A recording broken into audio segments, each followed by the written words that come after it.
Les enquêteurs de la police scientifique partent en opération. Leurs visages sont cachés pour les protéger sur le terrain. On va interpeller une co-auteure, une dame qui travaille avec un anarqueur, qui va nous conduire sur l'anarqueur dans la commune d'Abobo.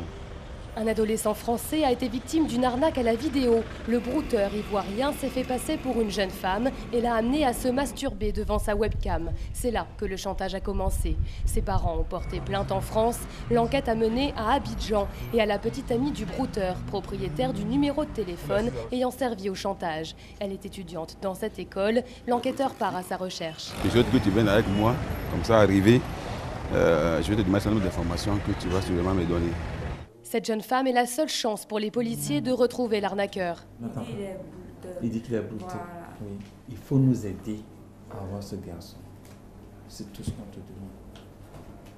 Les brouteurs sont très difficiles à localiser. Ils s'installent dans des cybercafés, anonymat garanti. Ces deux jeunes affirment ne pas pratiquer l'arnaque à la vidéo. Eux, c'est le love sur Facebook. Derrière cette jolie fille dont la photo a été trouvée sur le net, se cache en fait un jeune Ivoirien prêt à piéger les hommes en quête de l'âme sœur. Après plusieurs semaines de causerie, cette personne va me demander à ce que je puisse le rejoindre en France. Et c'est à cette demande que je vais lui demander de l'argent pour pouvoir ainsi faire les papiers et pour l'achat du billet d'avion.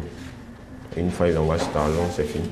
Avec ces faux profils, les brouteurs affirment extorquer jusqu'à 4 000 € par mois à leurs proies, des proies le plus souvent françaises.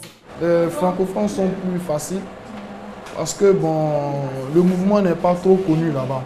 Un blanc peut avoir confiance à une jeune fille sur le champ. Tu vas taper un client aujourd'hui, le lendemain, il peut te payer. Retour à la police scientifique. La jeune femme accepte de tendre un piège à son petit ami. L'escroc sera arrêté le soir même. Ce garçon a 17 ans, le même âge que sa victime. Son père, visiblement abattu, assiste à l'interrogatoire. Il était nu, et en fait, nu, il faisait quoi? Il se branlait. Il se branlait, il se masturbait. C'est ça. Donc c'est cette vidéo-là que tu avais. Ce jeune a exigé 500 € de sa victime pour ne pas diffuser ces images. Il risque aujourd'hui plusieurs mois de prison.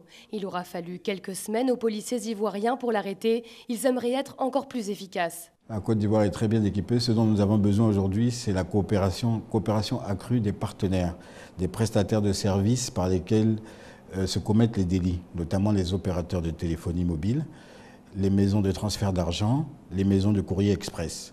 La Côte d'Ivoire a enregistré 700 plaintes suite à des arnaques sur le net en 2012. Pour montrer sa détermination à lutter contre ces escrocs, les députés ivoiriens ont récemment adopté une loi contre la cybercriminalité qui durcit les sanctions.